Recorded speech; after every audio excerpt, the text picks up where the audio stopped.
Hi, guys. Welcome back to EKU College Business Podcast. My name is Kaye Sutherland, and I'm here with a special guest, Miss Tara from the Toyota company. How are you doing today, Miss Ma'am? I'm great. How are you?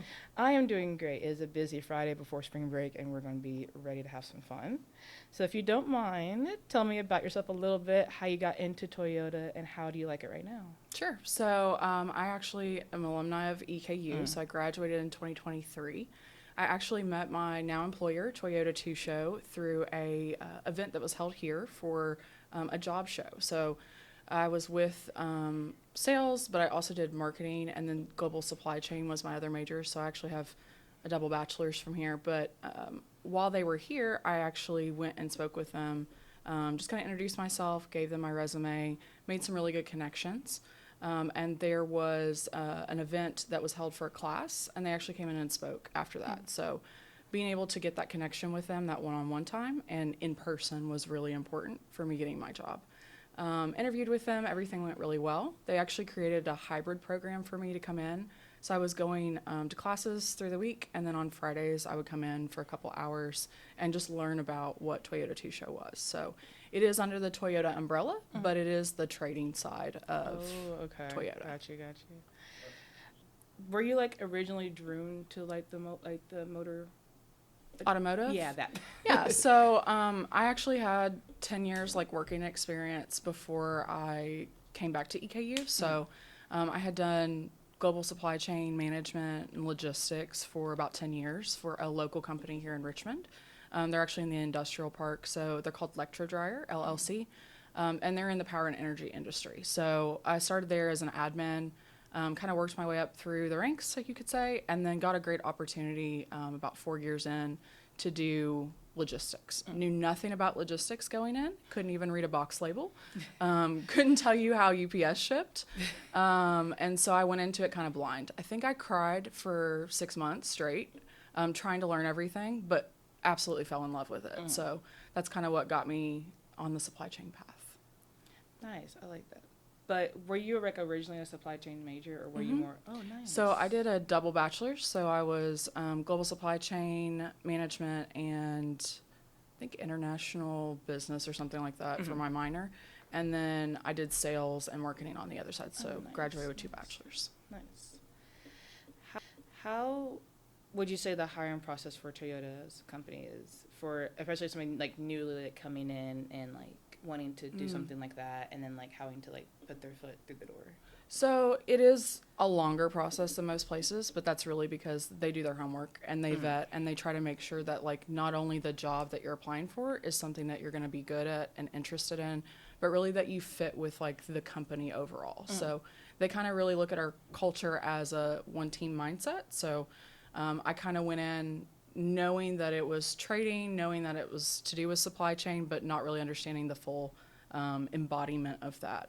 And so the thing I can say probably is most important is ask lots of questions. And just like in an interview, be yourself, but also be very upfront about like the things that you're interested in or the things that you want to do in the future. I kind of want to go back to your EKU days because I have to ask, how did like EKU prepare you for the job that you currently have? So like I said, I had working experience, but I didn't have college experience. So I came back to college after like a 10-year hiatus. Originally, I was a Bachelor of Fine Arts major, so big difference than the business world. Coming in, you know, I got to meet with professors one-on-one, and that really gave me the confidence to be able to talk in a group setting, but also in like a one-on-one with a professional, right, or somebody that's an expert in the field. I think getting the interaction between business that come in and give like the what's what of how they work and what they do and what they're interested in, kind of business flow that they have, and then also other students who might have different interests than you is really important because you learn something new by just having discussion with people. Yes. Is there any like projects or anything from your like EKU days that you can relate to what you do actually in the business world now? Yes, lots of them. So I had Dr. Easterling, Dr. E, who is I adore him. wonderful. I love Yeah, Dr. E. he's like one of my favorite people ever, and I knew him before coming into EKU on a kind of like a friend acquaintance basis because I do a lot of LinkedIn, so kind of had met through that, and then also my work with Electrodryer. Came in during COVID, so we couldn't meet one-on-one in person. So a lot of stuff was done via like video calls, even as much as like planning classes, that advising that everybody has to do. I don't think we met in person for maybe the first like year, if not longer, that I was like in classes for global supply chain. But he had a project, I think, in one of his logistics classes that was about purchasing and like securing different types of materials. And I had done the logistics and shipping the whole time I had my job in supply chain, which was like 6 years, but I had never really been part of like procurement. Yeah. So getting to like pick a legitimate material and then being able to do the research to source that like I was a procurement professional was really eye-opening for me and kind of let me see the other side of maybe my customers that I wasn't aware that like this is what they go through to pick a product, right?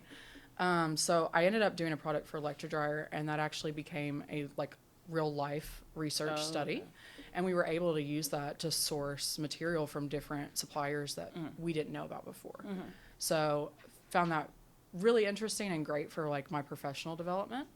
I also did a project with Dr. Allison, who's no longer here, where we were actually able to do sales and kind of practice our sales. I think it's called Rainmakers. Yes. You still do Rainmakers? Yes. Yeah, great. So I actually took that really seriously because I knew it was something that I needed to like advance on and like work on, that I was weak on. I had done contract development, you know, looking at purchase orders, sales orders, that kind of thing internally with the company I was with, but I had never had to sell something to somebody else. So knew I was okay at talking and like meeting one-on-one with somebody, definitely a customer in the sense that like, this is what we're doing for your supply chain, but wasn't really as versed in true sales. So that entire year, I think practicing Rainmakers and going through the Rainmakers process of like having to chat with that AI bot who really would like cut you off at the knees to get through everything. It taught me a lot. And looking back, I think that was like the challenge of it made me want to try harder and learn more about it. So I did some outside research and like leadership things to try to figure out how can I get better at this weakness that I have.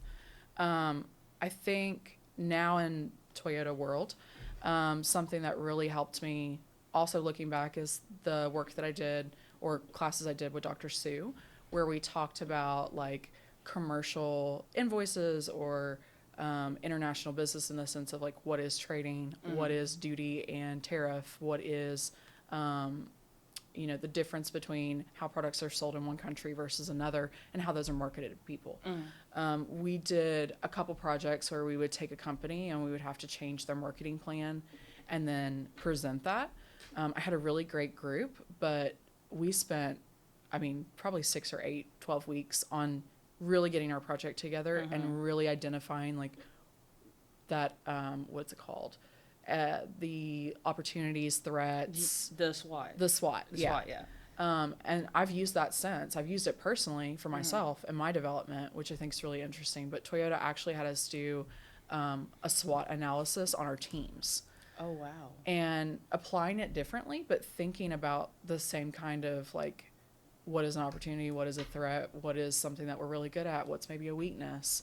What are the outside factors we can't control? I think not just in COVID times, but also in today's world with everything changing so rapidly, it was hugely effective for me. It's funny that I'm just a couple years young, and I've done that exact project with, I think we did it with Amazon. And granted, I do love my group. There was just so many problems because we all like with us scheduling and all that. And That's I remember fair, yeah. like fixing like Amazon's marketing just a little bit because they were so good. And then Dr. E, the gracious man he is, like I when you mentioned that, all I can think of is ecosystems and how he like described his ecosystems and made us do like a case study on that. I feel really young. I feel somewhat young. Is there any like, I don't know how to word this.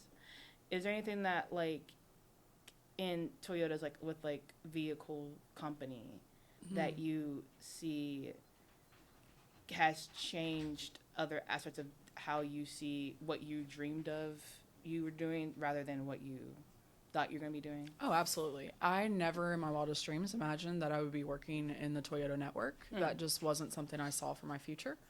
Initially, I really thought I was going to stay in this, like, either international business sales or just maybe doing something with supply chain in the sense that I was going to be like a supply chain manager.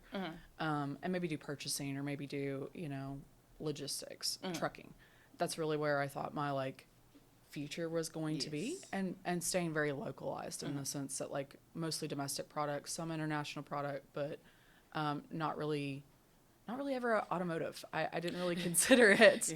Power is very different. So like getting the time to kind of see not just where I'd be working, because I don't know if you know much about Georgetown where Toyota TMMK is located, but the town is kind of built around Toyota at this point. So a lot of people you interact with in your daily life, if you're there, are going to have some kind of affiliation with Toyota or know somebody that works for Toyota. I grew up with my mom working at TMMK on the line. My mom's partner also worked on the line. He just retired after 30 years. My aunt worked there.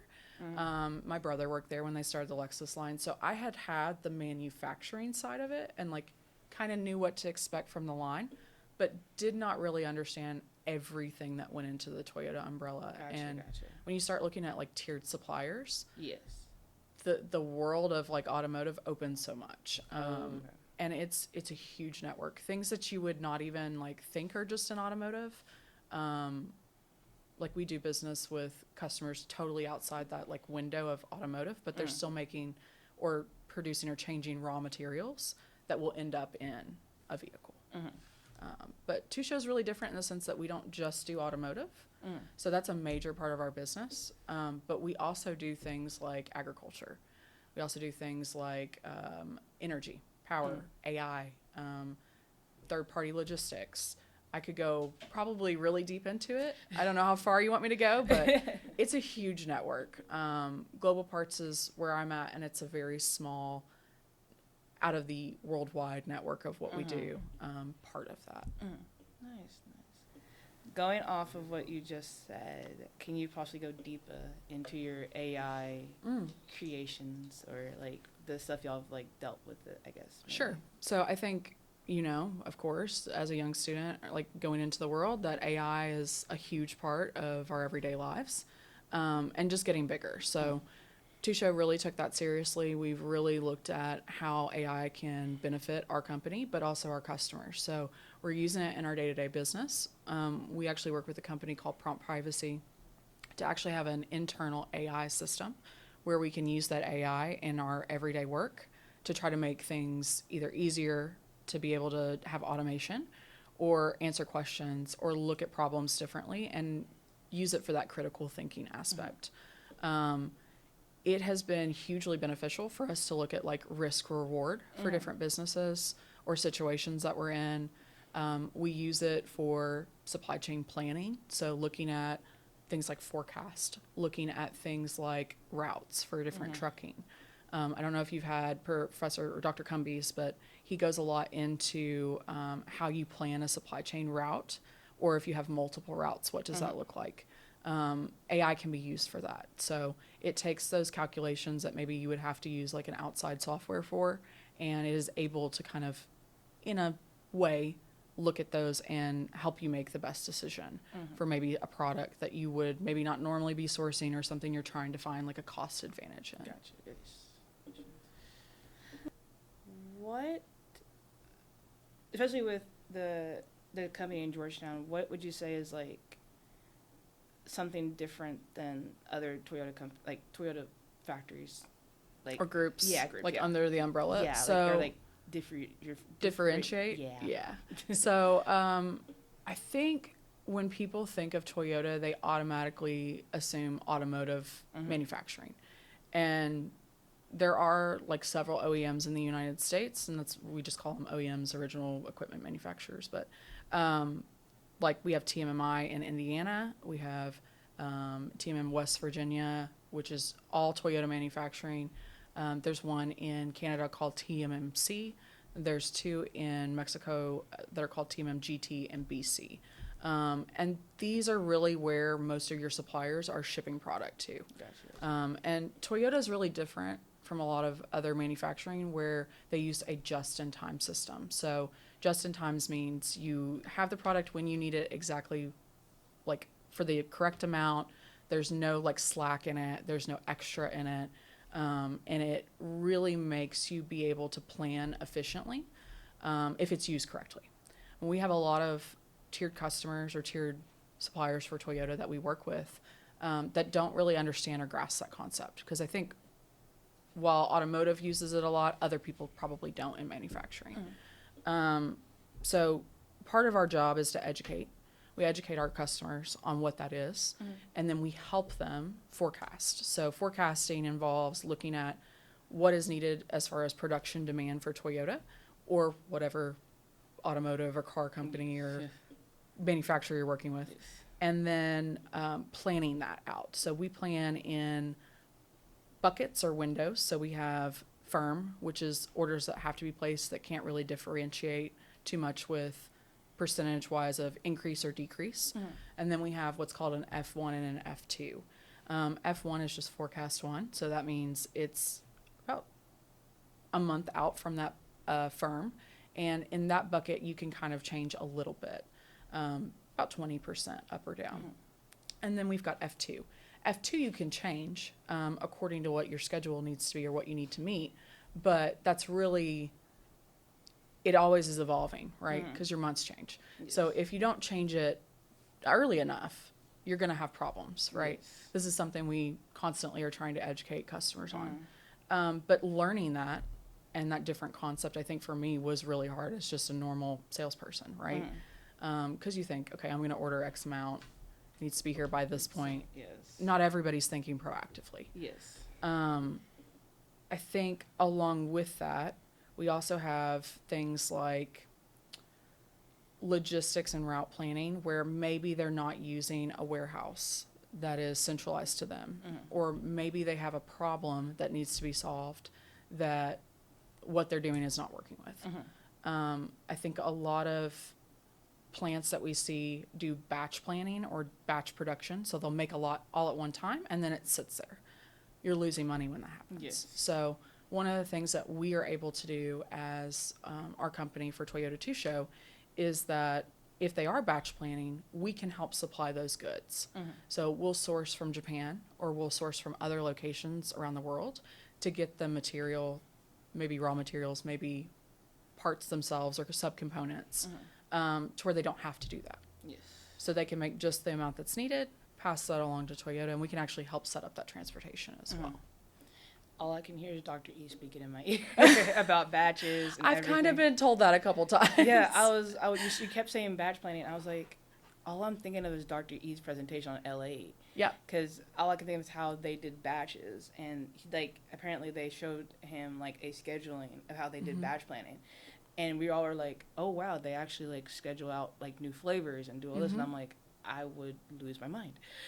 Yeah. I would be so confused. I think we plan out, just for ourselves as a trading company, we're looking always at 2 to 5, 10 years ahead. And I think that's something that's that Toyota mindset of, you can plan for everything to go right, but what are those outliers that are risk and where do you need to maybe put in more effort throughout the years that pass so that risk doesn't become a deterrent of you making successful profit or helping your customers or getting to the next level of where you want to be. So how far would you say y'all plan regularly for far out future-wise? So we have our customers look at APV, which is kind of like a planning schedule that Toyota passes out for demand and forecasting. And that usually goes out at least several weeks, if not further. But for us overall, we actually do yearly planning as a team. And that involves operations, that involves accounting team, that involves SBU level management, that involves, sales. And we will sit down and we will look at where do we want to go and what are the things that maybe our parent company, which is called TTC, is wanting to do as well. And it kind of goes in tiers. So Japan or TTC, our parent company, will set the guidelines of what they want to accomplish for the year. The next set down, corporate-wise, will set what they want to do along those lines. And then next tier down, our like SBU level, our group level, will also set that at the division. And then further down from that, we have our everyday, import team, export team, operations team. We set our goals upon that as well. Gotcha. So where do we fit in the grand scheme of things? It's really easy for us to see, and to make sure we're all aligned and trying to accomplish the same path or the same goals. Gotcha. It's Hoshin is actually a Japanese word meaning direction. So same direction all together, one team. It's a very like Toyota or Japanese mindset, but it works. Mm-hmm. And I've seen like the benefit of it. We actually have our employees also do their own Hoshin or MBOs that also fit within those guidelines. So I would say for me, I plan like 10 years out. But that's just because I'm type A and yes. That's how I am. And I want to make sure that like what I am thinking it either is along the same lines of what my leadership is thinking for the future, or if it's not, what do I need to do differently, or how do I need to speak differently or present myself differently so that I can accomplish the goals that I want to set. Gotcha.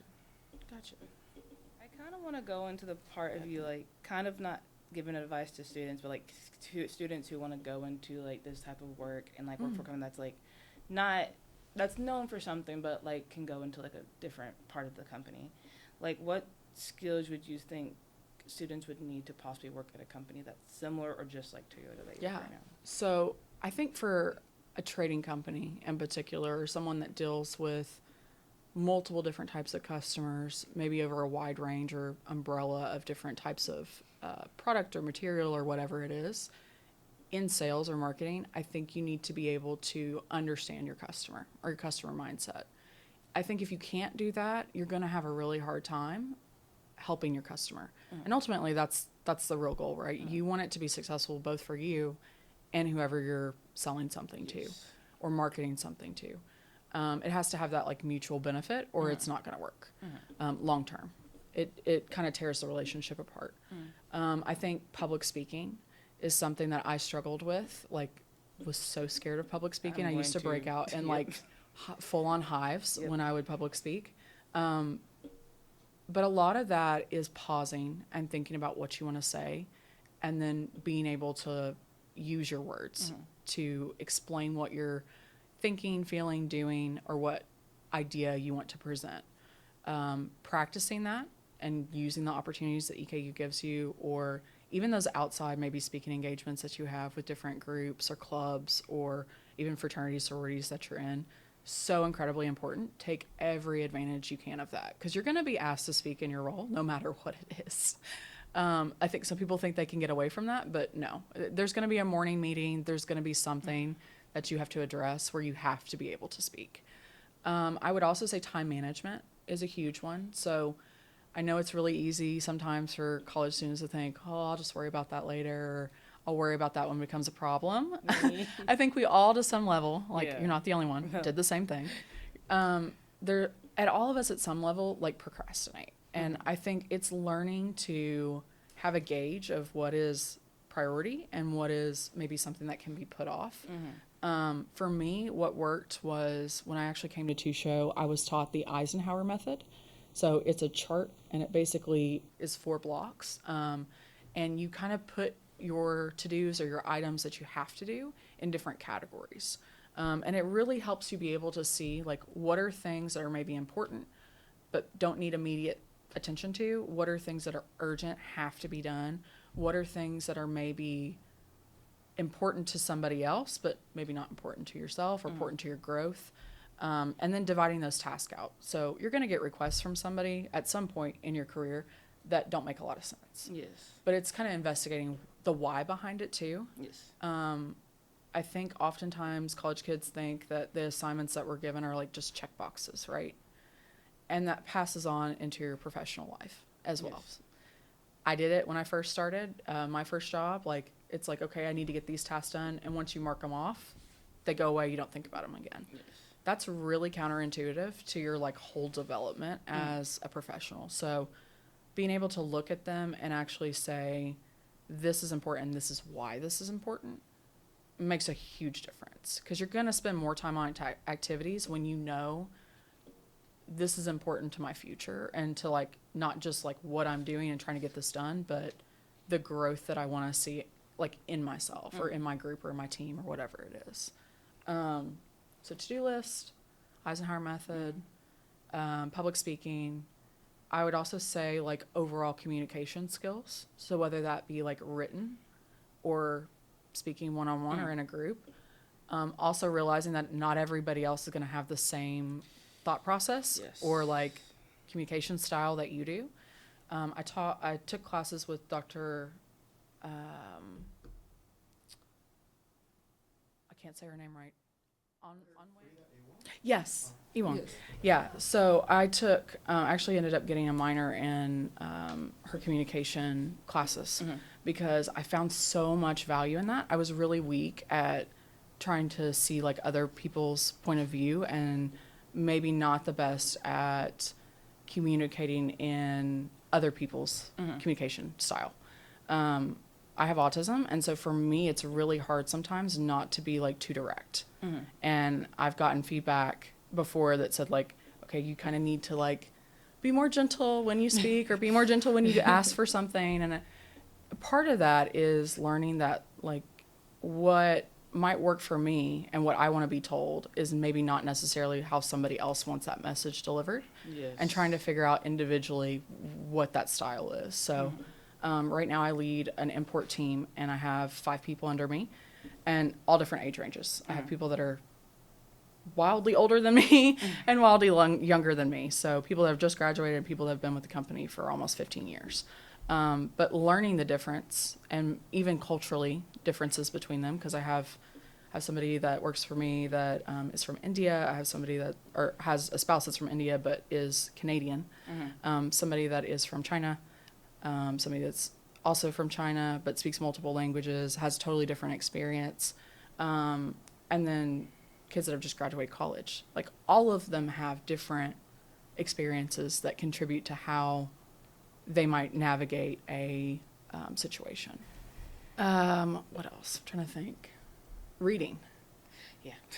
So I know we get assigned text and stuff in class that we have to read, or articles, and nobody likes doing it. Nope. But I will say, like, teaching yourself to read things that are maybe not your favorite and actually extrapolate the information out of it is hugely important. You're going to have to read so many emails that might have paragraphs and paragraphs and paragraphs of information in them. But pulling out the things that are actually important becomes a real skill. And if you can do it quickly and be able to, like, boil things down to, like, the main points, you're going to be so much more effective in, like, your time management and being able to get success for things that you're trying to work on. I read, like, 6,000 emails a month. AI actually has a cool thing in Microsoft Copilot to let you see that. So if you have Copilot, highly suggest you look at Insights. Yep. You should have it with like your Windows subscription. Yeah. I think actually everybody at EKU has it. But if you look at it, it actually has a thing called Insight under apps. And Insight will actually tell you who you communicate the most with in your circle. So it'll break it out. It'll also tell you how many emails you read, how many emails you respond to, how long it takes you to. And it goes really deep into those analytics that most people don't know are even there, KPIs that you can control. When I realized I was reading 6,000 emails a month, I realized I was spending way too much time in my inbox. So being able to set like rules or parameters in my email to filter those things gave me so much more free time. And I wasn't spending, 12 hours a day scrolling through my inbox on my phone or missing things even. I think that's a big one too, is like missing the actual important things that you need to get done. But setting those like, I don't know what to call them, but like parameters for yourself, it's hugely beneficial in your professional career.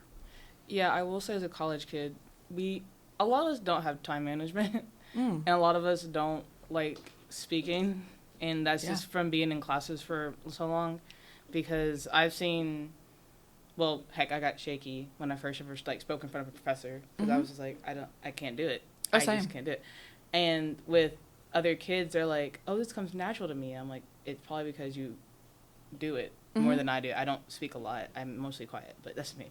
But time management is funny because it's funny how you mentioned that, because I had a time management conflict of just today Yeah. and working a lot. But I feel like a lot of us kind of just do it because we have to. I dare say that, because we're college kids and we have, in a lot of people's minds, have so much time in the world to do stuff, Yeah. because all you do is classes, I guess you can quote Yeah. unquote.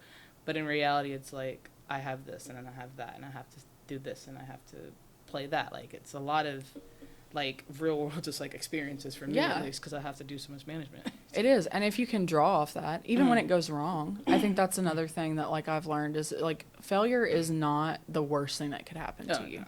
Like failing is an opportunity for you to learn. Yes. And so looking at it that way, you may not get it right the first time or the second time or the third time, but you should learn something from it every time and try to apply it. I know when I was in college classes, like I worked full time. And so trying to work full time, go to college full time, I have kids, so kids full time at the same time, like it's a lot. And so I figured out what worked for me by like trial and error. So for me, it was having a planner, writing every assignment down at like the beginning of the semester if I could. And then that was like, I hate to say it, but my Bible for the next Yes. 12 weeks or 15 weeks or whatever it was. And down to like, okay, if I have to move something, it gets written down again. Yes. You know, crossed off, okay, I'm moving it to this day. I can manage. I can, you know, plan more time to allocate to studying or less time. But yeah, use the failures or when it doesn't work to teach yourself something.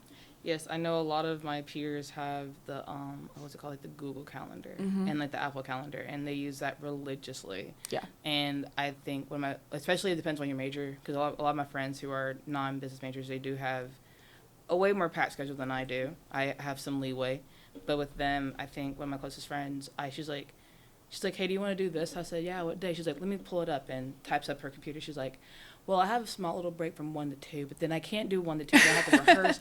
And I'm like, okay. This is me. This is exactly what I do. And I was like, you know what? Let's reschedule. So I completely get that, because that's how I am. I have a planner, because I basically take all my professors' syllabuses and their schedules, and I just start writing like the week we get them, unless I know something's going to change, but usually I just sit there and write for a good like 15, 20 minutes of what they already have. Yeah. And I get that on my calendar. I'm like, okay, so I can't do stuff this day. I have to study the day before. And I know how my brain works. I'm an overthinker. I will overthink every little detail. Like overanalyze it? Yes. Yeah. If you ask any professors I've had, especially Dr. Sue, I overthink everything. It's really bad. And I remember one time I had scheduled something like last minute. And I'm like, oh, I can just write it down. It will be easy. It wasn't easy. Yeah. I was stressing the entire time, couldn't do it, but that's how my brain works. That's how a lot of college kids are. We all kind of just have last minute, but that's... No, I mean, I think That's it's me. professional too. Yeah. I've seen a lot of people who don't use a calendar or don't use something like that, and they're all over the place. Yes. And it's really hard to like nail them down for a meeting or nail them down to get an assignment done, or even so much as like a project finished or, you know, a task for the project done, because they don't know where their time is being spent. I think if you really sit down and look where you're spending time, you're going to figure out that like some activities don't take as much as others do, right? Yes. You can't plan for everything, and that's something also you have to keep in mind. Like I had a lot of anxiety about that. I would literally try to plan out like every facet of my day, and like there's things that are going to happen where you can't do that. But if you can plan around those windows or give yourself that time in between, so if something does happen, it makes it a whole lot easier to like pivot or navigate. Yeah.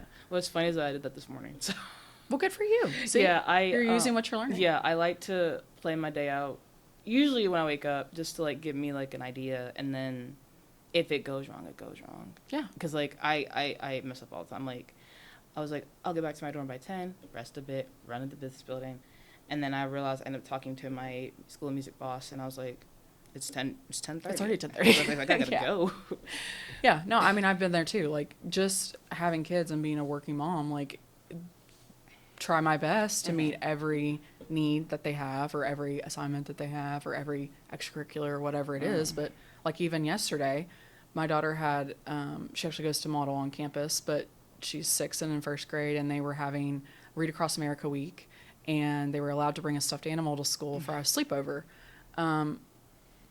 Bad mom moment, I forgot said sleepover. So she was a wonderful teacher who stepped in and like let her use the class stuffed animal for it, which she was wildly excited about anyway, which was great. But yeah, no, we forget things. It's gonna happen. Yeah. But being able to like not take it so hard, Yeah. and being able to pivot, it's really important. Mm-hmm. Speaking of like lessons that we learned from college, well, for me at least, what was like one lesson that like Toyota has taught you that you use in your everyday life? So I'm gonna pull out a quote off my work phone. I actually read this last week. I was in Canada we have a plant that's up there, warehouse, and it's our TTCI facility, so Toyota Tsusho Canada. And I actually took a picture of a sign they had up, and it's over their like break room area. They say they have a ton of people take pictures of it, but it says, "You will not be blamed for failure. You will be blamed if you fail to help or ask for help." Oh, wow. And that was like, I have a lot of anxiety when it comes to like failure in general. Me. It's like not an option for me. I've always said that, but I take it to heart when I don't do something well. What I realize though is sometimes the task or the things that like I might freeze up on or procrastinate on or don't get done in time are usually the things that like I'm uncomfortable with because I don't think I know how to do them well enough. Yes. So I've had to kind of look at it differently, and my management team has really been helpful in this. Like, you're not going to know how to do everything day one. You're just not. Yes. You're always learning. Even people that have been in their jobs 25 years are always learning, right? You should be that. It should be that your mindset is continuous improvement and learning something new every time. But me thinking I was going to fail at it led to me actually failing at it. Yes. Instead of just asking Yes. and saying, hey, I know that this is not my strong point or like my strong suit thing or like my strength. Can you explain this to me? Or going to maybe multiple people and asking for advice. I found that really beneficial. You're always going to have people that give you a different viewpoint. But not seeing it as failure when I do that was really hard. Really, really hard. But something I'm trying to like keep in my mind all the time. Even so much as like my team asking me questions or maybe somebody that's not even in my department ask me a question or customer ask me a question. At least they're asking. You know, it really changes like how you think about somebody coming to you. Okay. Yeah. Gotcha. If somebody came to you today, like I am right now, say I came up to you and said, I want to do what you do, or I want to get into what you do, or I want to be in the vicinity of what you do, basically, yeah.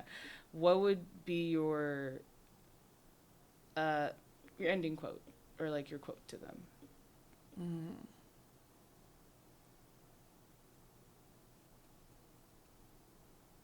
It's really hard. That I came up. I looked at my questions. I was like, I came up on the spot. Like nothing works. No, let me think. I would say you're gonna fail, but make the failure count and like learn something from it. That would be my number one. Yes. And probably with that, even if you don't think you're gonna be any good at it, and an opportunity comes your way, and it may be something completely out of your, outside your degree or outside your wheelhouse of knowledge or something that's completely off the wall, take the opportunity. Like, go for it. And just like high gear, learn as much as you can. Because you never know when like down the road that's going to be beneficial to you or effective. I think I've taken so many opportunities that like scared to death of, but I learned something every single time that now I can look back and be like, oh yeah, well, that doesn't bother me now. I've done that before. Yeah. So take advantage of opportunities. Nice. And I think that's all I have for you today. Thank you so much for coming. Yeah, thank you for having me. This No is great. Appreciate it. No problem.